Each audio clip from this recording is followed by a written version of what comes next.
Hello दोस्तों, कैसे हो आप लोग। आई होप कि सब लोग बहुत अच्छे होंगे और सबकी पढ़ाई बहुत अच्छे से चल रही होगी।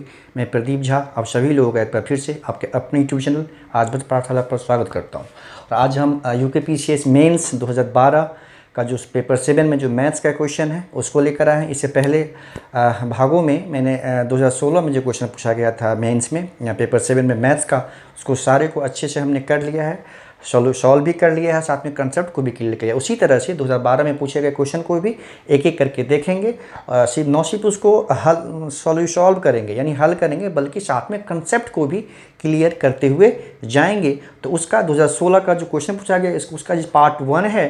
और आज हम जो 2 नंबर का क्वेश्चन पूछा जाता है पार्ट जो एक पहला भाग में जो होता है सेक्शन 1 में, उसमें 9 नंबर पूछा जाता है मैथ्स और रीजनिंग से, और 6 क्वेश्चन पूछा जाता है आपका जो एथिक्स वाला सेक्शन है उससे। इसके बारे में किस सेक्शन से कितने क्वेश्चन आते हैं सब कुछ हमने एक वीडियो में अलग से अच्छे से आपको समझा दिया है। चलिए उस पार्ट को शुरू करते हैं। इस तरह कि आप देख रहे हैं कि पहला क्वेश्चन पिछले 2016 में ही पहला क्वेश्चन एक रीजनिंग का था, ऐसे ही अल्फ़ाबेट पे डिपेंड था। वो इसी तरह से पहला क्वेश्चन आज भी है, रीजनिंग का ही है। ये बहुत सरल है, एक बार आपने देख लिया तो बहुत आसानी से आप समझ जाएंगे। जैसे यहाँ पे देखिए BUCKET, बकेट को हम ऐसे लिख सकते हैं, है ना। जो भी है इसको लेटर नहीं है, बस उसके सीक्वेंस में सीरीज में हमको अरेंज करना है कि कैसे उसको अरेंज कर सकते हैं। तो जिस तरह से बकेट को हम ये लिख सकते हैं, उसी तरह से ये जो BONUS बोनस है उसको हम लोग क्या लिख सकते हैं। तो क्लियरली आप देख रहे हैं कि बकेट कुछ यहाँ पे लिखा हुआ है। मान लीजिए यहाँ पे हम लिख लें BUCKET।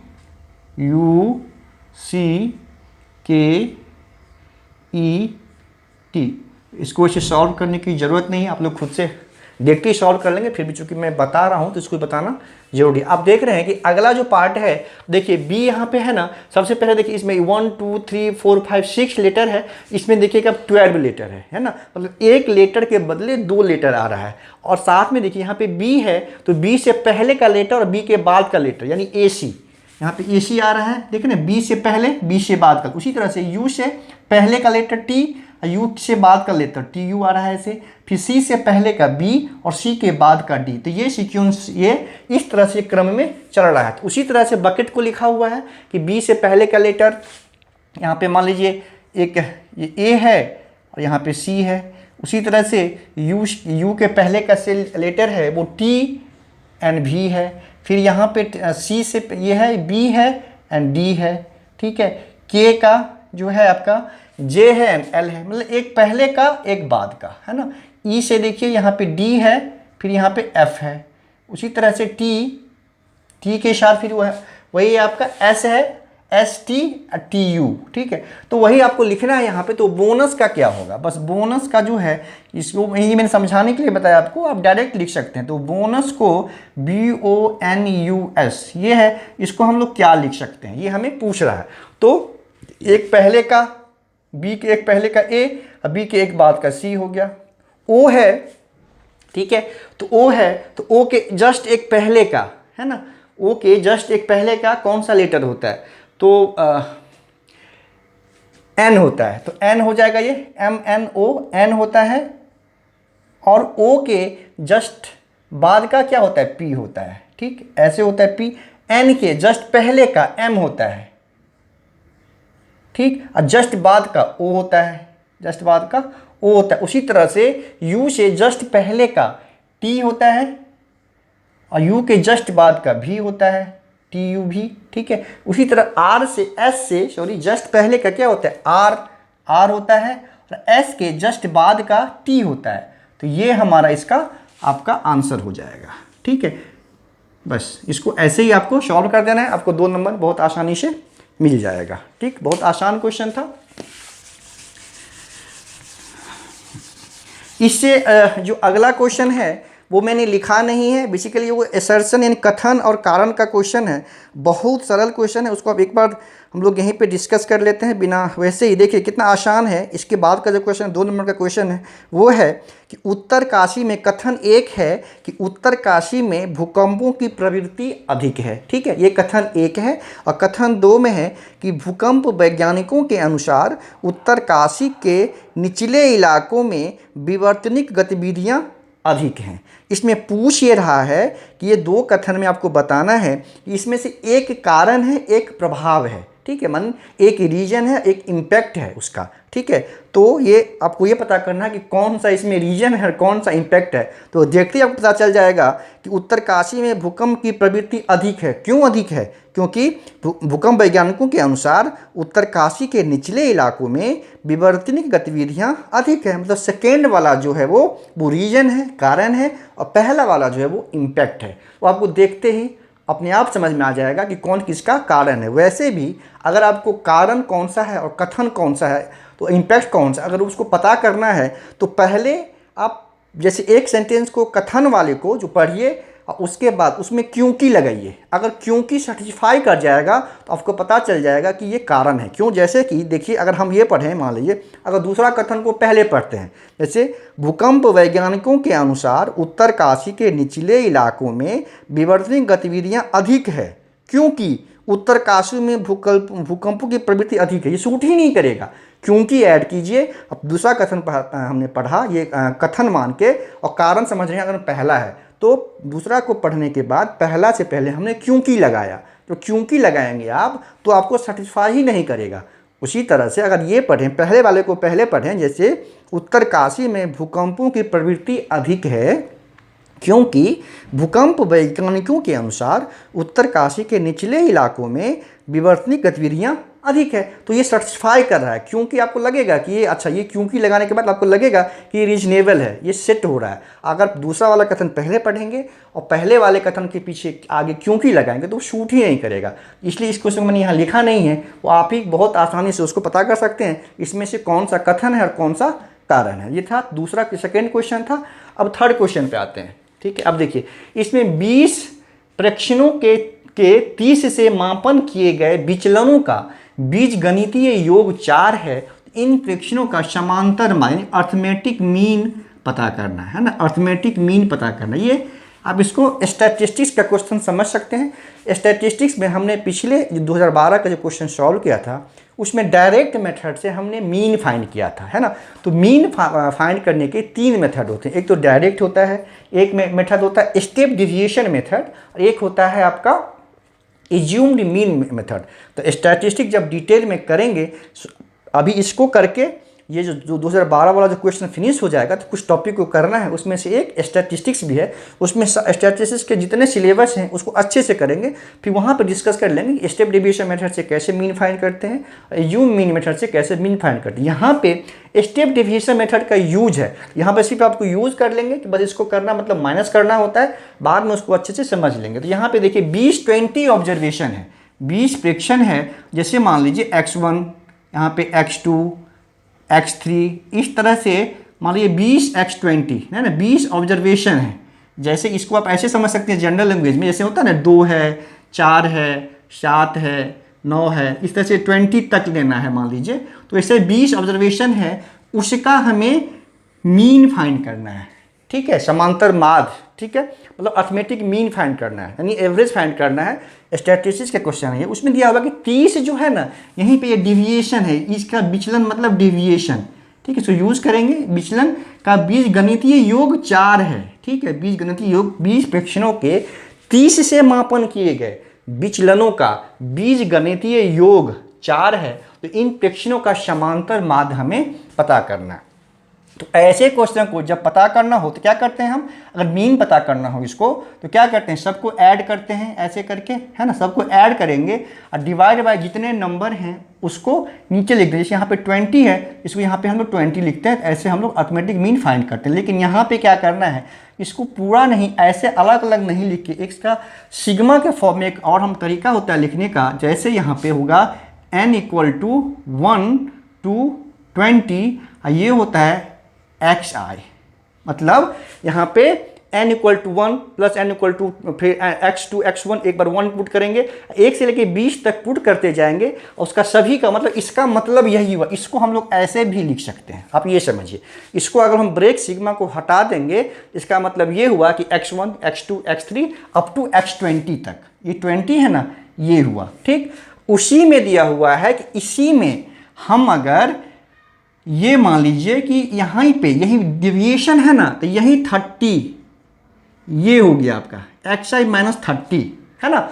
xi - 30 डिविएशन जो दिया हुआ है 30, यही दिया हुआ है डिविएशन 30, इसको यहाँ पे माइनस कर लेंगे, उसी का रिजल्ट हमें यहाँ पे 4 दिया हुआ है।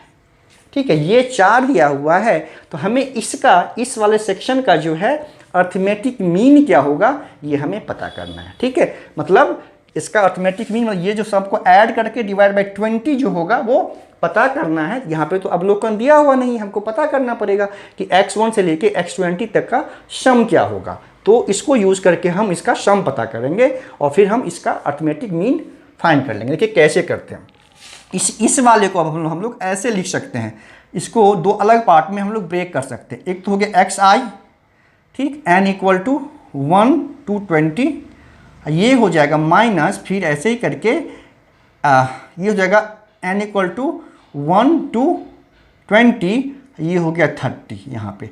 अब देखिए ये मतलब ये हुआ कि यहाँ पे ना, जैसे यहाँ पे x 20 बार लेते हैं ना, x1 x2 x3 20, वैसे 30 को यहाँ पे 20 बार लेना है। मतलब अगर ऐसे करते तो 30 + 30 + 30 20 टाइम्स, इसका मतलब हो गया कि 30 जो है यहाँ पे 20 बार आएगा, 30 का सम 20 बार, मतलब ऐसे करके 30 + 30 + 30 करके इसको अगर ब्रेक करेंगे, इसका मतलब अप टू 20 बार लेंगे 30 को, है ना। 20 जब 20 तक लेंगे, मतलब 30 बार 20 टाइम्स हम 30 को लेंगे। इसका मतलब यही हुआ n इक्वल टू 1 to 20, मतलब इस 30 को 20 बार लेना है। ठीक है, अब इसको आप देखिए, ये तो यही रखेंगे, ये हम यही रखेंगे n इक्वल टू 1, ये हो जाएगा हमारा xi, ये हो जाएगा 20। ठीक, इसको देखिए, अगर 30 को हम 2 बार लेते हैं तो क्या करते हैं, इसका एडिशन क्या होगा 30 × 2। अगर 30 को 3 बार करेंगे तो एडिशन क्या होगा 30 × 3, है ना। ये रफ है, इसको लिखना नहीं है, मैं बता। उसी तरह से 30 को अगर हमें 20 बार लेना है तो इसका 30 × 20 हो जाएगा ये। ठीक है, तो 30 को यहाँ पे 20 बार लेंगे, ऐड करेंगे, 30 + 30 + 30 अगर 20 बार ऐड करेंगे, उसका टोटल का सम कितना होगा 30 × 20। जैसे 30 को अगर 2 बार लेते हैं तो 30 + 30 उसका सम क्या होता है 30 × 2। 30 को अगर 3 बार लिखना है, 30 + 30 + 30 करेंगे, उसका एडिशन क्या होगा 30 × 3। उसी तरह से 30 को अगर हम 20 बार लिखते हैं तो उसका सम होगा 30 × 20। तो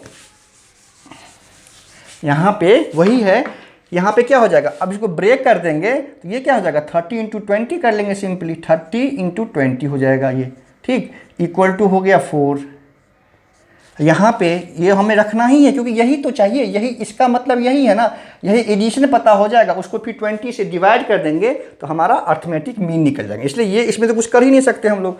तो ये हो गया हमारा sigma n equal to 1 to 20 xi, ये देखिए 4 प्लस जिसका होगा 600, ये हो गया 600। क्लियर है। अब यहाँ पे इसका मतलब देखिए कि ये इसका एडिशन हो गया n इक्वल टू 1 xi 20, यही तो हो गया ना 604, जो एडिशन है सभी का, मतलब ये x1 से लेके x20 तक को ही हमने ये ऐसे लिखा था। ये जो टर्म है बेसिकली ये इसी का टर्म है ना, इसी का, तो इसका सम ही है 604। इसका मतलब अर्थमेटिक मीन क्या हो जाएगा, अर्थमेटिक मीन हो जाएगा, इसका सम हो गया 604। ठीक, और ऑब्जर्वेशन है 20, ऑब्जर्वेशन टोटल कितना है 20, टोटल संख्या है 20, तो उसको 20 से डिवाइड कर देंगे तो वही हमारा अर्थमेटिक मीन हो जाएगा। तो 2 से ये डिवाइड हो जाएगा, ये 10 हो गया, ये 2 3 जा 0, 2 2 जा, ये हो गया मतलब 30.2, है ना। 30.2 जो हो गया ये इसका अर्थमेटिक मीन हो गया। कैसे, यहाँ पे 10 आ गया तो 10 जो है यहाँ पे जाएगा तो ये डेसिमल आ जाएगा, 30.2 इसका मीन हो गया। यही हमारा आंसर हो गया। अब स्टेप डिवीजन मेथड जब हम लोग अच्छे से जब करेंगे तो वहाँ पे आपको और अच्छे से क्लियर हो जाएगा। फिलहाल अब यही समझिए कि यहाँ पे उस 30 को माइनस करना है, 30 को इसमें माइनस करना है, इस तरह से उसको यूज़ करना है। ये था थर्ड सम। पहला हमने बकेट वाला किया, दूसरा अभी हमने वो स्टेशन रीजन वाला के कथन था 2, उसमें से पता करना था कि कौन सा कारण है, कौन सा इम्पैक्ट है। और तीसरा क्वेश्चन है, ये देखिए, ये भी सरल ही है।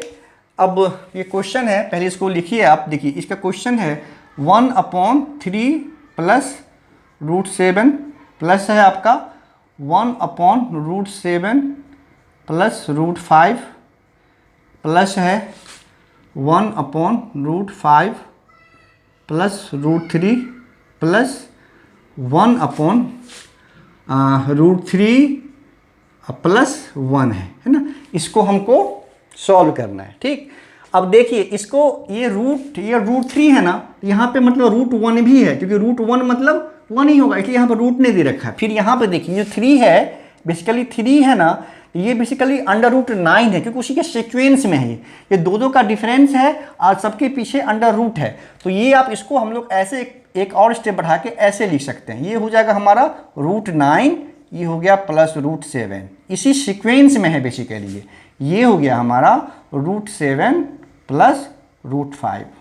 अब ये हो गया 1/√5 + √3, और ये हो गया हमारा 1/√3, ये हो गया √1। ये मतलब दो के गैप में बेसिकली √9 का वैल्यू 3 होता है, इसलिए यहाँ पे 3 लिखा हुआ है। √1 का वैल्यू 1 होता है, तो ये इसको ऐसे भी हम लोग अब क्या करना है आपको पता है, जब हर में यानी डिनोमिनेटर में ऐसे रूट के टर्म्स में हो, उसको हम लोग रेशनलाइज करते हैं। रेशनलाइज करने के बाद क्या होता है कि इसके ऊपर भी, जैसे ऐसे आप रेशनलाइज करने का मतलब ये समझिए आप कि जैसे यहाँ पे √9 है ना, ये +√7 है, ठीक। तो इसके अपोजिट से यानी √9 - √7 ऐसे मल्टीप्लाई करेंगे, ऊपर भी करेंगे और नीचे भी करेंगे, उससे क्या होगा, कोई फर्क नहीं पड़ेगा, है ना। ये फर्क इसलिए नहीं पड़ेगा, देखिए रेशनलाइज का मतलब होता है कि नीचे में अगर √√ में कोई टर्म हो, उसको हम लोग रेशनलाइज करते हैं। रेशनलाइज का मतलब नंबर सेम रहेगा, बस साइन जो है बीच में, साइन यहाँ प्लस है तो माइनस हो जाएगा, अगर माइनस रहेगा तो प्लस हो जाएगा। अब जिस चीज़ से हम नीचे मल्टीप्लाई करेंगे, यहाँ पे हमने √9 - √7 से मल्टीप्लाई किया, तो उसी से हम क्या करेंगे, ऊपर भी मल्टीप्लाई कर लेंगे। उससे फर्क क्या पड़ता है कि उसका मतलब क्या होता है, कुछ फर्क नहीं पड़ेगा। आपने किसी चीज़ को 3 से मल्टीप्लाई किया, ऊपर भी और नीचे भी, है ना, इसका मतलब क्या हो गया, आपने कुछ नहीं किया, ये तो अल्टीमेटली कट ही हो गया ना, 1 ही हो जाएगा। तो जिस चीज़ से रेशनलाइज मतलब होता है, जिस चीज़ से हमने नीचे मल्टीप्लाई किया, उसी चीज़ से हमको ऊपर भी मल्टीप्लाई करना है, ताकि एक्सप्रेशन पे कोई प्रभाव न पड़े, वो एज इट इज रहे पहले की तरह। हमने इसको सॉल्व करने के लिए रेशनलाइज किया है बस, ठीक है। उसी तरह से सबको रेशनलाइज करना पड़ेगा, क्योंकि सभी पार्ट को, है ना। तो यहाँ पर क्या हो जाएगा, 1 है, फिर देखिए ये हो जाएगा √7 - √5, यहाँ पे हो जाएगा फिर आपका √7 + √5 है पहले से, इसको रेशनलाइज करने के लिए हमने मल्टीप्लाई किया √7 - √5 से, ठीक है। उसी तरह से प्लस इस वाले को भी करेंगे, ऊपर में हो जाएगा हमारा √5 - √3, और नीचे में हो जाएगा √5 + √3, ये फिर इसको मल्टीप्लाई करना है √5 - √3 से, ठीक है। अपोजिट साइन से सबको रेशनलाइज करेंगे, सभी टर्म को इंडिविजुअली। फिर ये भी हो जाएगा हमारा √3 - √1 हो जाएगा, और ये हो जाएगा हमारा √3 + √1, और ये हो गया √3 - √1। अब देखिए इसका फ़ायदा क्या होगा, ये हो गया।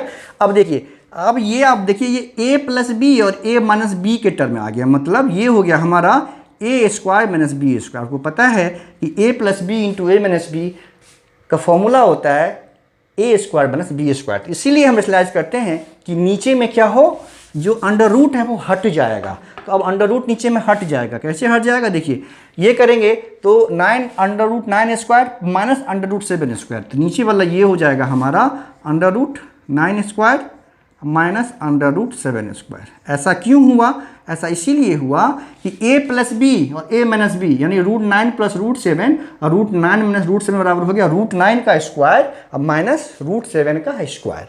अब ऊपर में यही लिख लेंगे √9 - √7, फिर प्लस उसी तरह से हर सभी का हो जाएगा, ये हो गया √7 - √5, ये हो जाएगा फिर आपका यहाँ पे √7 का स्क्वायर -√5 का स्क्वायर।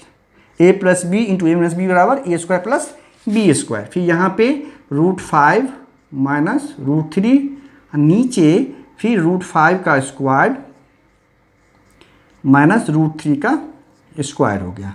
फिर लास्ट वाला वैसे ही √3 - √1, और ये हो गया आपका √3 का स्क्वायर -√1 का स्क्वायर, ठीक है। अब देखिए यहाँ पे ये सभी देखिए, ये अब 9 होगा, 9 माइनस 7, ये तो 9 माइनस 7 2 होगा, फिर ये 7 स्क्वायर है, ये रूट 7 स्क्वायर 7, ये 5, 7 माइनस 5 2, ये सभी नीचे वाला 2 2 हो जाएगा। ये रूट 5 का स्क्वायर है तो 5 और रूट 3 का स्क्वायर तो 3, फिर 5 माइनस 3 कितना होगा 2। तो इसी तरह से नीचे वाला सभी अब 2 हो जाएगा। तो ये हो गया हमारा रूट 9 माइनस रूट 7, ये हो गया अपॉन 2, फिर ये हो गया प्लस, फिर हो गया रूट 7 माइनस रूट 5 अपॉन 2 हो गया, और फिर ये होगा रूट 5 माइनस रूट 3 अपॉन 2, और ये हो गया हमारा रूट 3 माइनस रूट 1, इसको 1 भी लिख सकते हैं, ये भी हो जाएगा 2। क्लियर है। अब देखिए सभी में नीचे 2 2 आ गया, अब क्या होगा यहाँ पे नीचे 2 एलसीएम हो गया सबका, नीचे 2 सबका एलसीएम हो गया, ठीक हो गया। अब देखिए यहाँ पे हो जाएगा root 9 minus root 7 plus root 7 minus root 5 plus root 5 minus root 3 plus root 3 minus root 1, ठीक है, ये हो गया। अब देखिए ये सब कट जाएगा, रूट 7 माइनस है, प्लस है, रूट 5 प्लस माइनस रूट 3 में सब कट गया, ये बच गया क्या रूट 9 माइनस रूट 1। तो ये आपको पता है रूट 9 मतलब क्या होगा 3 और रूट 1 मतलब 1, तो 3 माइनस 1 डिवाइड बाई 2, तो 2/2 आंसर इज 1। बस देखने में इतना लंबा चौड़ा था, अब फाइनली कितना फिसड्डी निकला, ये आंसर इसका एक ही आया, ठीक है। तो ऐसे इस तरह के जब भी रेशनलाइज मतलब नीचे में अगर डिनोमिनेटर में इस तरह से फ्रैक्शन हो अंडर रूट में, तो आपको नीचे वाला जो डिनोमिनेटर अगर अंडर रूट में हो तो पहले हम लोग रेशनलाइज करते हैं। रेशनलाइज कैसे करेंगे, नीचे वाला जो साइन है डिजिट सेम रखना है, बस साइन को चेंज कर देना है। तो साइन अगर प्लस है तो माइनस ले लेंगे, माइनस है तो प्लस ले लेंगे, और जो जिस चीज़ से नीचे मल्टीप्लाई करेंगे उसी चीज़ से ऊपर भी मल्टीप्लाई करेंगे, तो बहुत आसानी से सॉल्व हो जाएगा। अगला क्वेश्चन देखिए, क्वेश्चन है कि c एक धनात्मक संख्या है, ठीक। तो हमें दिया हुआ है पता करना कि c का 500% जो है वो 500 c का कितना प्रतिशत है, ठीक। तो पहले क्या पता कर लेंगे हम, c का 500% क्या होगा, c का 500% हमें पता करना है, ठीक। तो कैसे पता करते हैं, जब ऐसे पता करना होता है तो c का हो जाएगा ये प्रतिशत, मतलब क्या होता है नीचे हम 100 कर देते हैं, सिंपली नीचे हम 100 कर दिए, ये कैंसिल हो गया, मतलब ये हो गया हमारा 5c, ठीक। अब ये पूछ रहा है कि 5c जो है 5c 500c का कितना प्रतिशत है। तो पिछले वाले क्लास में कई बार मैंने बताया कि जब पता करना हो तो जिसको पता करना हो जिसके बारे में उसको ऊपर, ठीक है, जिसके रिस्पेक्ट में पता करना हो उसको नीचे, और परसेंटेज पता करना है तो इंटू 100, ठीक है। मतलब यहाँ पे ये पूछ रहा है कि 5c के बारे में पता करना है, किसके रिस्पेक्ट में, 500c के रिस्पेक्ट में पता करना है, किसमें परसेंटेज में इंटू 100 कर देंगे, तो मतलब रिक्वायर्ड परसेंटेज यानी अभिष्ट जो प्रतिशत होगा, सीधा लिखना है यहाँ पे, कुछ और लिखना ही नहीं है आपको, अभिष्ट प्रतिशत। अगर इंग्लिश में लिखना है तो रिक्वायर्ड परसेंटेज, मतलब जो आंसर निकालना है उसके बारे में बात करना है। तो अभिष्ट प्रतिशत यानी रिक्वायर्ड परसेंटेज जो निकालना है वो हो गया हमारा 5c अपॉन 500c इंटू 100, ये हमारा आंसर हो जाएगा। तो यहाँ पे c कैंसिल हो गया, ये हो गया 100 से कैंसिल हो गया, 100 से मतलब ये हो गया आंसर इसका 1%, मतलब 5c जो है 500c का केवल 5% है, ठीक है। तो कितना सरल था, बस आपको इसमें यही याद रखना है कि पहले हमको पता करना है कि c का 500%, तो प्रतिशत को जब फ्रैक्शन में कन्वर्ट करते हैं सीधा डिवाइड बाय 100 हो जाता है। तो c का 500/100 यहाँ पे हो गया 5c। फिर हमें जो आंसर पता करना है रिक्वायर्ड परसेंटेज, ये पूछ रहा है कि 5c जो है वो 500c का कितना प्रतिशत है। तो जिसके बारे में पता करना है उसको ऊपर, जिसके रिस्पेक्ट में पता करना है उसको नीचे, इंटू 100 करेंगे तो हमें परसेंटेज में प्राप्त हो जाएगा। तो ये बहुत सरल था। अगला क्वेश्चन, तो 2 नंबर का क्वेश्चन बहुत सरल होता है, आपको बीच में स्पेस गिवन होता है क्वेश्चन में, पेज वहाँ पे उतना ही स्पेस में आपको उसको करना होता है। तो कोशिश करना है जो लेंदी नहीं करके उसी जगह में आप उसको फिनिश करने, जो सिंपल होता है उससे कम ही स्पेस में आपका सॉल्व हो जाएगा, ठीक है। अब देखिए यहाँ पे दिया हुआ है कि ए का वेतन बी के वेतन से 40% अधिक है, मतलब दो पर्सन है, एक ए है एक बी है, तो ए का वेतन जो है बी के वेतन से 40% अधिक है। तो यहाँ पे क्या करते हैं हम, हम मानते हैं, माना कि जिसका कम है उसका मान लेते हैं। तो ए का वेतन बी के वेतन से 40% अधिक है। यहाँ पे बी का कम है ना, तो मान लेते हैं, माना कि बी का वेतन है ना, बी का जो वेतन है वो ₹100। जब परसेंटेज में कुछ होता है ना तो उसको हम लोग 100 ही मानते हैं, क्योंकि आगे सॉल्व करने में आसानी होती है ना। ₹100 मतलब बी का वेतन ₹100 है। तो ये दिया हुआ है कि ए का वेतन जो है बी के वेतन से 40% अधिक है। तो ए का, जब बी का वेतन 100 है तो ए का वेतन क्या हो जाएगा, तो ए का वेतन हो जाएगा 140, क्योंकि 40% अधिक है। तो ये हो जाएगा, हमारा लिखेंगे वैसे तो हो जाएगा 100 प्लस 40/100 मतलब 40% ऑफ 100 ये हो जाएगा। या सिंपली हम सीधा 140 भी लिख सकते हैं। क्यों? क्योंकि 100 का 40% तो 100 मतलब 40 होगा, तो उसमें ऐड कर देंगे। तो ए का वेतन, बी का वेतन 100 है, तो ए का वेतन बी के वेतन 40% अधिक है, तो 140 हो जाएगा। ठीक, अब ये पूछ रहा है जब ए का वेतन जो है बी के वेतन से 40% अधिक है, तो ए का वेतन जो है, तो बी का वेतन कितना प्रतिशत कम है। अभी में था कि ए का वेतन अधिक है, 40% अधिक किससे है, बी से। अब क्वेश्चन में पूछ रहा है कि तो बताइए हमें कि ए के वेतन से बी का वेतन कितना प्रतिशत कम है। तो बी का वेतन कितना प्रतिशत कम है, तो अंतर क्या होगा, यहाँ पे अंतर पूछ रहा है। अंतर हो जाएगा आपका 140 माइनस 100 बराबर ₹40। ठीक, मतलब बी और ए के बीच का अंतर है ₹40। अब ये पूछ रहा है कि बी का कितना कम है ना। तो बी का अंतर, बी का 40 रुपया कम है। किससे पूछ रहा है, किससे, ए के तुलना में, ए के तुलना में पूछ रहा है ना ये। तो ए नीचे 140 हो जाएगा। तो अभिष्ट प्रतिशत यानी जो पूछ रहा है हमारा, यानी रिक्वायर्ड परसेंटेज, ठीक है, अभिष्ट प्रतिशत क्या हो जाएगा, अंतर 40 रुपया कम है, तो जितना कम है तो 40। किसके रिस्पेक्ट में पूछ रहा है, तो ए के रिस्पेक्ट में पूछ रहा है ना। बी का वेतन ए के वेतन से कितना कम है, तो ए का वेतन कितना है उसको नीचे लेना होगा। तो ए का वेतन है हमारा 140, ये हो गया 140 × 100। तो अंतर को ऊपर, मतलब जितना कम है बी का वेतन ए के वेतन से, उसको ऊपर लिख लेंगे। और किसके रिस्पेक्ट में पूछ रहा है, तो ए के रिस्पेक्ट में पूछ रहा है। ए के रिस्पेक्ट में बी का वेतन कितना प्रतिशत कम है, तो ए का जो वेतन जिसके रिस्पेक्ट में पूछ रहा है उसको हमेशा नीचे लिखते हैं। तो यहाँ पे 140 होगा, तो ये कैंसिल हो गया, 2 2 जा 4, 2 7 जा, तो ये हो गया हमारा 20 दूना, हाँ ये 200/7%। इसको ऐसे भी लिख सकते हैं, यानी तो इसको क्या करेंगे हम डेसिमल में कन्वर्ट कर लेंगे, सॉरी मिक्स फ्रैक्शन में।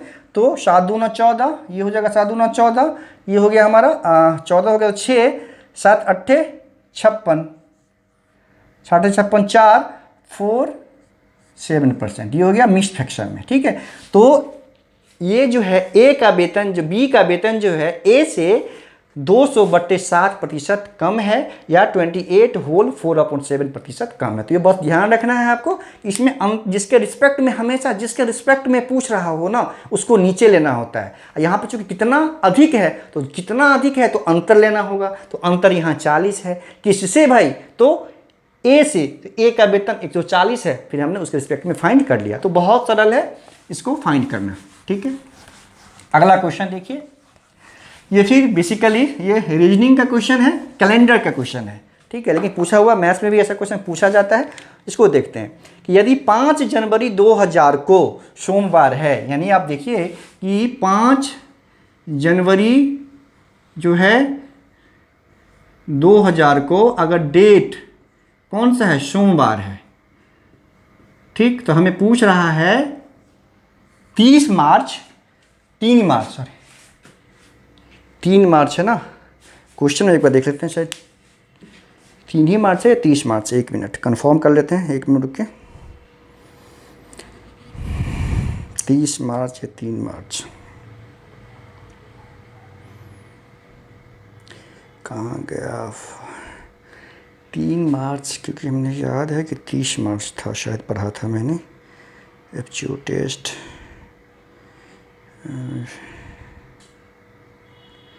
एप्टीट्यूड ये है आपका, यदि 5 जनवरी 2000 को, सॉरी 30 मार्च है, ठीक है वही लग रहा था, ये 30 मार्च है, 3 मार्च नहीं है, ये जो है 30 मार्च है, ये 3 मार्च ना होकर 30 मार्च, कहीं फ़र्क नहीं पड़ता, 3 मार्च का भी अगर निकाल लेते तो प्रोसेस जो होता है वो आप समझ जाते, लेकिन यहाँ पे 30 मार्च है क्वेश्चन में।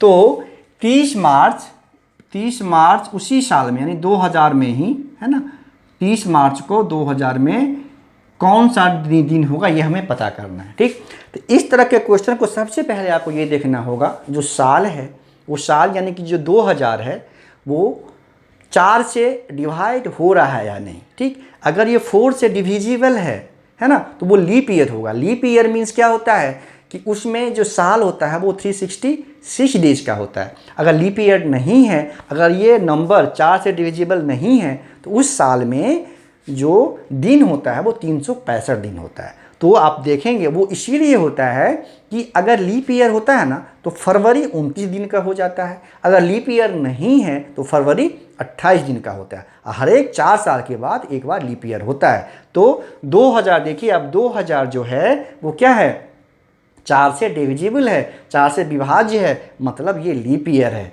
और लीप ईयर पता करना इसलिए ज़रूरी है, यहाँ पे फरवरी भी आएगा ना, जनवरी पूछ रहा है 5 जनवरी से लेके 30 मार्च तक में, तो फरवरी काउंट हो रहा है इसमें। तो फरवरी जो ही काउंट होगा तो 28 का लेना है या 29 का लेना है, ये निर्भर करता है कि साल कौन सा है। अगर ये साल 2001 होता, 2002 होता, तो उस केस में फरवरी हम 28 दिन का लेते, लेकिन चूंकि यहाँ पे 2000 है तो 4 से कैंसिल होगा ये, तो वो लीप ईयर है, तो ये फरवरी यहाँ पे 28 दिन का होगा। तो ये हमको 5 जनवरी से लेके 30 मार्च तक में कुल कितने दिन हुए पहले ये पता करना पड़ेगा, है ना। तो कुल दिन कितना होगा, जो दिन है, दो टाइम पीरियड है 5 जनवरी से लेके, उसमें कुल दिन कितना होगा। देखिए 5 जनवरी तो बीत गया पहले ही, तो जनवरी होता है 31 दिन का, तो इसमें कितना दिन बचा, अब 26 दिन बचा, 26 दिन बचा इसमें, 26 5 31, टोटल होता है 31 दिन जनवरी में। अब 5 जनवरी से पूछ रहे हैं तो 5 हम माइनस कर देंगे तो 26 हो गया, प्लस देखिए आप,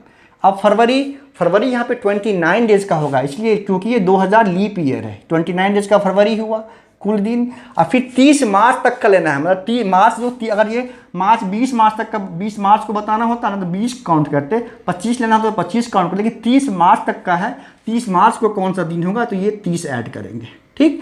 अब इसको ऐड करेंगे हम, तो ये होगा 9 6 15 हो गया, ठीक है, 1 3 1 4 4 2 6 6 2 8 हो गया, 85 दिन हो गया टोटल। मतलब 5 जनवरी से लेके क्या हो गया कि 30 मार्च तक में दिन कितने हो गए, 85। अब क्या करेंगे हम, विषम दिन का संख्या पता करेंगे, ऑड डेज का, अभी समझ में आ जाएगा। विषम दिन का संख्या यानी ऑड डेज का संख्या पता करेंगे तो क्या होगा, 85 जो है, 85 को आप 7 से डिवाइड कर दो। वीक में 7 डेज होते हैं, इसीलिए हमने इसको 7 से डिवाइड करना होगा। तो इसमें देखेंगे हम कि क्या होगा, यहाँ 84 होता है, 12 7 जा 84 होता है, ठीक है। तो विषम दिन मतलब क्या होता है, 84 हो गया, तो जो एक दिन बच जाएगा ना, 84 तो कट हो गया, तो विषम डे कितना हो गया, एक बचा ना, शेष एक बचा, तो वही जो हो गया वो हो गया, एक जो हो गया होगा विषम दिन, यानी ऑड डे हो गया 1, यहाँ पे ऑड डे हो गया 1। क्यों हुआ ऑड डे 1, कि जब ये टोटल दिन है 85, जब 85 को हम 7 से डिवाइड कर देंगे तो ये 12 7 84, मतलब 84 तक तो कैंसिल हो गया, एक शेष बच गया, तो वही एक जो होगा वो होगा विषम डे, विषम दिन। वही एक, जैसे यहाँ सोमवार है ना, तो इसका मतलब 30 मार्च को जो तिथि होगा, 30 मार्च को जो दिन होगा, 30 मार्च 2000 को, वो क्या होगा, सोमवार में एक ऐड कर देंगे, यानी मंगलवार, अगले दिन ये होगा हमारा मंगलवार, ठीक है। ऐसे हम फाइंड कर सकते हैं इसको। अगर ये अगर ये 0 हो जाता तो सोमवार ही हो जाता, अगर ये 2 हो जाएगा तो बुधवार, 3 हो जाएगा तो बृहस्पतिवार, ठीक है। ऐसे 7 तो या तो 6 तक आएगा, 6 हो जाता तो शनिवार हो जाता, तो 7 मतलब फिर 0 हो जाता रिमाइंडर, तो किसमें सेम। तो जितना दिन बढ़ता जाएगा उतना दिन आगे बढ़ता जाएगा। अगर ये 0 हो जाता तो सोमवार ही होता, अगर 1 आया, ये विषम कितना आया, 1 दिन विषम आया तो अगले दिन, 2 दिन विषम आया तो एक और दिन आगे बढ़ा देंगे। तो ऐसे हम फाइंड कर सकते हैं, तो इसका आंसर होगा मंगलवार, ठीक है। कैलेंडर पे भी अगर आप लोगों को क्लियर करना है, क्योंकि इसमें एक ही क्वेश्चन पूछा जाता है, आसान पूछा जाता है तो बहुत ज़रूरत है नहीं, लेकिन एसएससी या और एग्जाम में कैलेंडर चूँकि बहुत क्वेश्चन पूछा जाता है, तो कैलेंडर पे बहुत अच्छा 2-3 वीडियो का क्लास हो सकता है।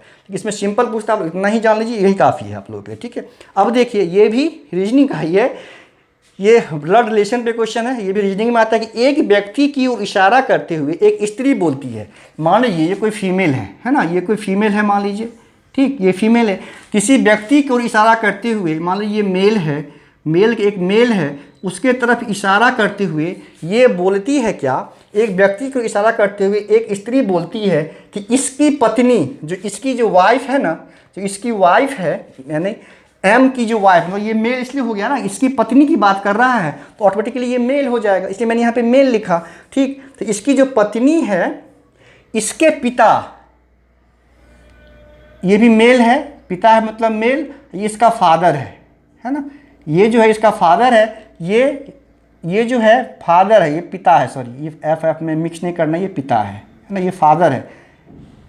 तो ये जो पूछ रहा है कि इसकी जो पत्नी है ना, इसकी इशारा करती, इसकी पत्नी जो है कि मेरे पिता की इकलौती पुत्री है, इसकी पत्नी जो है, इसकी पत्नी मेरे पिता की इकलौती पुत्री है, मतलब वो खुद के बारे में बात कर रही है ना, ये इसकी बेटी भी है, ये भी बता रहा है कि इकलौती, इसके पत्नी मेरे पिता की इकलौती पुत्री, कोई और पुत्री नहीं, तो अपने ही बारे में बात कर रही है बेसिकली, तो खुद ही के बारे में बात कर रही है। ये तो पूछ रहा है कि इस व्यक्ति से इसका क्या संबंध है, ये व्यक्ति इसका कौन है, ये व्यक्ति इसका क्या होगा, पति होगा, सिंपली, बस यही आंसर है इसका। सिंपली लिख सकते हैं आप, ऐसे लिख सकते हैं कि वो महिला खुद के बारे में बात कर रही है, इसीलिए जो है वो उस व्यक्ति से, उसका, वह व्यक्ति जो है उसका पति होगा, बस वो व्यक्ति उसका पति है, बस यही लिखना ही है आपको। एक सिंपली बहुत आसान है, रीजनिंग का क्वेश्चन है कि ये महिला अपने ही बारे में बात कर रही है ना। अब देखिए सामने इशारा करती है कि जो ये व्यक्ति है, व्यक्ति की पत्नी जो है मेरे पिता की इकलौती पुत्री है, मतलब वो खुद के बारे में बात कर रही है, तो उस व्यक्ति से उसका क्या संबंध है, व्यक्ति उसका कौन है, तो व्यक्ति उसका पति होगा और ये जो है उसकी पत्नी होगी, बस यही उसका आंसर है, सिंपल, कुछ और था नहीं इसमें।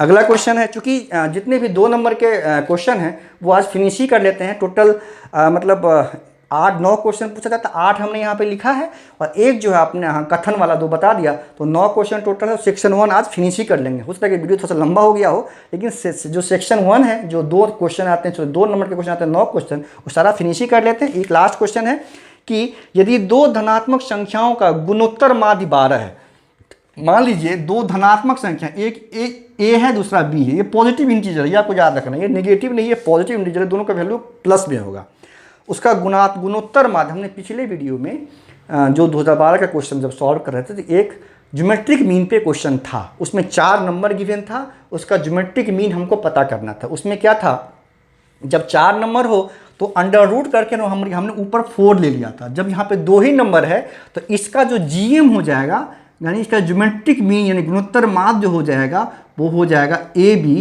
Under root.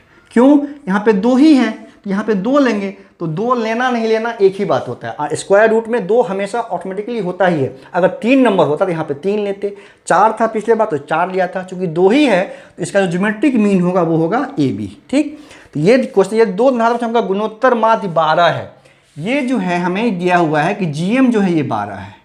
ठीक, ये क्वेश्चन में दिया हुआ है। ठीक, तो यहाँ से देखिए तो ए बी क्या हो जाएगा, ए बी हो जाएगा 144। ठीक है, ये गिवन है, हम ये नंबर ले लेंगे, माना कि 2 संख्या, माना कि 2 संख्या लिखना पड़ेगा आपको, है ना, क्योंकि डिटेल में सॉल्व करना। 2 संख्या जो है वो हमारा क्या है, ए एंड बी है, ये दोनों संख्या हमें मानना पड़ेगा। उसमें दिया हुआ है कि उसका GM जो होता है √AB होता है, ये हमें 12 गिवन है। यहाँ से AB हो जाएगा जो 144, एक पहला इक्वेशन को हम सपोज कर लेंगे। फिर दिया हुआ है कि उसका हरात्मक माध्य होता है मतलब हार्मोनिक मीन, ठीक है। तो इस नंबर का जो इसी सेम नंबर का हरात्मक माध्य अगर निकालना हो, पूछना है, ये होता है basically 2AB by A plus B, ये होता है हरात्मक माध्य, ठीक है। ये होता है हरात्मक माध्य जो होता है 2AB by A plus B। तीन होते हैं, एक होता है अर्थमेटिक मीन, एक होता है ज्योमेट्रिक मीन, एक होता है हार्मोनिक मीन। तो अर्थमेटिक मीन तो क्या होता है, समांतर माध्य, उसको क्या करते हैं, सिंपली दोनों को ऐड कर देंगे, डिवाइड बाय 2 कर देंगे। तो समांतर माध्य मतलब एवरेज, ये होता है क्या, अर्थमेटिक मीन, ये आपको याद रखना है, ये होता है अर्थमेटिक मीन, ठीक। ज्योमेट्रिक मीन क्या होता है, अगर दो ही का पूछे तो उसका स्क्वायर रूट, ठीक। और ये होता है हार्मोनिक मीन। हार्मोनिक मीन मतलब 2, अगर AB 2 नंबर का अगर हार्मोनिक मीन पूछ रहा है वो होता है 2AB by A plus B।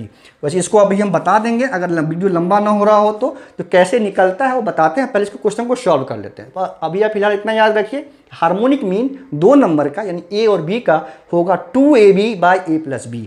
ये हमें गिवन है 11 1/13, ये इसका वैल्यू गिवन है, क्या है 11,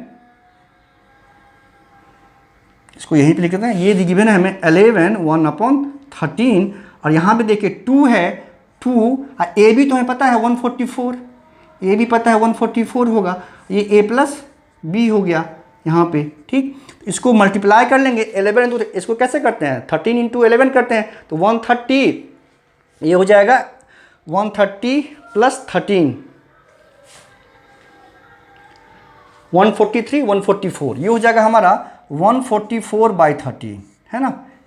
ये हो गया 2 into 144 by A plus B, A plus B हो गया। यहाँ से 144 144 कैंसिल हो गया, तो यहाँ से देखिए A प्लस B हो जाएगा 26। ये हो गया हमारा इक्वेशन 2। अब हमें A भी पता करना है, हमें A भी पता है और A प्लस B पता है। तो A प्लस B पता हो और A भी पता है तो हमें A माइनस B पता करना पड़ेगा पहले, इसीलिए फिर दोनों को ऐड करके हम A माइनस B से पता हो जाएगा, तो इसको A माइनस B को ऐड कर लेंगे तब सॉल्व होगा। तो A माइनस B पता करना होगा, तो A माइनस B का एक फॉर्मूला होता है, वो आप याद कीजिए, ये होता है A प्लस B का होल स्क्वायर का जो फॉर्मूला होता है वो होता है A प्लस B का होल स्क्वायर माइनस 4AB, ठीक है। A माइनस B का फॉर्मूला होता है A प्लस B का होल स्क्वायर माइनस 4AB। तो यहाँ पे हमें A प्लस B पता है, ये पता है कितना 26, तो ये होगा 26 का स्क्वायर, ये हो गया 4, AB कितना है 144, ये होता है 676, ये मल्टीप्लाई करेंगे ये हो जाएगा हमारा 576, ठीक। ये हो गया 100, ये हो गया हमारा 100, मतलब 676 माइनस 576, ये हो गया 100। 4 चौका 16, 1 4 चौका 16 17, 1 4 चौका 16 4 1 5, हाँ ठीक है। अब इसका मतलब A माइनस B का स्क्वायर है 100, तो यहाँ से देखिए A माइनस B क्या निकाल लिया हमने 10 हो जाएगा, इसका स्क्वायर रूट, तो ये हो गया, ये थर्ड हो गया, ठीक, ये थर्ड हो गया। अब क्या करेंगे हम सेकेंड प्लस थर्ड करेंगे। आपको पता है कि ऐड करते हैं, क्योंकि ऐड हमने यहाँ पे ये प्लस है ये माइनस बी है तो कैंसिल हो जाएगा। तो यहाँ पे हम क्या करेंगे A माइनस बी लाया हमने और यहाँ पे लाया 10, तो यहाँ पे प्लस करना है तो ये कैंसिल हो गया, ये सेकेंड प्लस थर्ड किया हमने, ये कैंसिल हो गया, ये हो गया हमारा 2A इक्वल टू हो गया 26 प्लस 10 36। तो यहाँ से A इक्वल टू हो जाएगा हमारा 18, A इक्वल टू क्या हो गया, A इक्वल टू हो गया 18। अब A इक्वल टू 18 निकल गया। अब हमें A प्लस बी कितना है, A प्लस बी यहाँ पे देखिए इसमें पुट कर देते हैं, A प्लस बी 26 है, यहाँ से निकाल लेंगे फ्रॉम इक्वेशन 2 समीकरण 2 से, है ना, 2 को यूज करेंगे हम, तो क्या हो जाएगा यहाँ पे A प्लस बी है 26, यहाँ से B इक्वल टू क्या हो जाएगा 26 माइनस A कितना है 18, ये हो गया हमारा 2 7 6 2 8 हो गया ये, ठीक। ये हो गया हमारा 8 और B हो गया सॉरी ए हो गया 18 और बी हो गया 8। तो इस तरह से पता चल गया। देखिए 18 इंटू 8 करेंगे तो आपको जो भी आंसर होगा 144 हो जाएगा, तो वही होगा। तो ये ए इक्वल टू आंसर में पता चल गया, ए इक्वल टू 18 हो गया और बी इक्वल टू हमारा 8 हो गया। ये हमारा आंसर हो गया। ठीक है, 18 8 26, ए प्लस बी ये माइनस हो गया और ये हो गया हमारा 18 18 2 का। ठीक है, ये इस तरह से जो बहुत सरल था। बस हार्मोनिक मीन का फॉर्मूला होता है 2ab upon a plus B, arithmetic mean का a प्लस बी बाई 2 और जो ज्योमेट्रिक मीन है उसका क्या होता है अंडर रूट ab। अब आप यहीं पे थोड़ा सा आप ये क्वेश्चन तो सॉल्व हो गया। अब हार्मोनिक मीन कैसे फाइंड करते हैं वो हम अभी थोड़ा सा बता देते ताकि आपको कंसेप्ट क्लियर रहे। ठीक है, देखिए अर्थमेटिक मीन तो पता है आपको कि अर्थमेटिक मीन मतलब average a plus B by 2। ठीक है, अगर ये दो नंबर, इस दो नंबर का हमें हार्मोनिक मीन पता करना है, तो मान लीजिए इसका भी हार्मोनिक पता करना है, तो ये नंबर अभी अगर हार्मोनिक सिक्वेशन में है तो हमको इसका 1/a जो होगा ना, ये दोनों 1/b जो होगा वो AP में होगा, अर्थमेटिक में होगा, है ना। हार्मोनिक का जो है अपना कोई फॉर्मूला नहीं होता है, वो अर्थमेटिक से निकलता है। अगर अर्थमेटिक अगर ये जो है AB अगर AP में है तो 1/a अपॉन 1/b जो है वो क्या होगा HP में होगा। ठीक है, बस उसी से उसका फॉर्मूला निकलता है। जैसे यहाँ पे AB हमने क्वेश्चन किया कि हार्मोनिक मीन में था, हार्मोनिक नंबर है 2, उसका हमें हार्मोनिक मीन पता करना था, हार्मोनिक प्रोग्रेशन में है। तो अगर AB अगर हार्मोनिक प्रोग्रेशन में है तो 1/a और 1/b जो होगा वो AP में होगा।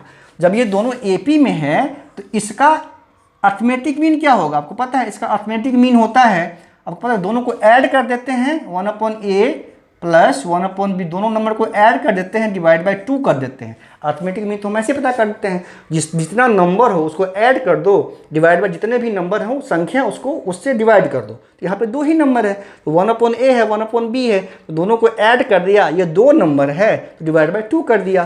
तो यहाँ से हमें मिला, ये देखिए ये तो AB हो गया LCM, ऊपर में a प्लस b हो गया और नीचे में 2 हो गया, ये तो नीचे 1 है। अगर इसको ये करेंगे तो क्या होगा a plus b by 2ab।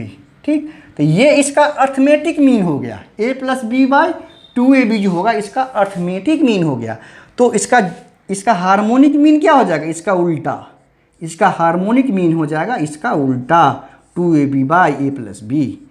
जैसे हार्मोनिक कोई नंबर अगर HP में है, हार्मोनिक प्रोग्रेशन में है, तो फाइंड करने के लिए पहले क्या करते हैं, पहले ये अगर जैसे ये HP में है, मान लीजिए ये दो नंबर अगर HP में है, तो जब इसको सॉल्व करते हैं तो हमको पहले ये करना पड़ेगा कि इसका जो उल्टा है 1/a और 1/b वो AP में होगा, ये ऑटोमेटिक है। और 1/a 1/b अगर AP में है तो AB HP में हो जाएगा। तो हमने पहले उसको AP में कन्वर्ट करके फिर AP का रूल अप्लाई करके सॉल्व करते हैं, HP या HM को। ठीक है, तो ये अगर AP में है तो हमें इसका AM निकाल लेंगे। तो ये आपको पता है कि AP AM कैसे निकालते हैं, दोनों को ऐड कर देते हैं, जितने नंबर उसको ऐड कर दिया, संख्या से उसको डिवाइड कर दिया, तो यहाँ पे हमारा ये जो हो गया निकल गया। ठीक, ये AM निकल गया। तो HM क्या होगा, उसका उल्टा कर देंगे, जैसे यहाँ पे उल्टा किया था फिर से का उल्टा कर देंगे। तो दो नंबर का ये HM होता है, तो दो नंबर का जो AM होगा वो a प्लस b बाई 2, दो नंबर का जो GP होगा, ये ज्योमेट्रिक मीन जो होगा, ज्योमेट्रिक मीन मतलब गुणोत्तर माद, वो AB अंडर रूट होगा। और दो नंबर का HM जो है हार्मोनिक मीन जो होगा वो 2AB by a plus b है होता है। तीनों आप याद कर लीजिए, बहुत काम आएगा। तो इस तरह से पार्ट 1 फिनिश होता है। अगले पार्ट में आते हैं, इसका जो 5 नंबर का क्वेश्चन है उसमें 5 क्वेश्चन पूछा जाता है और 5 सॉल्व करना होता है। उस पार्ट को लेके आते हैं। तब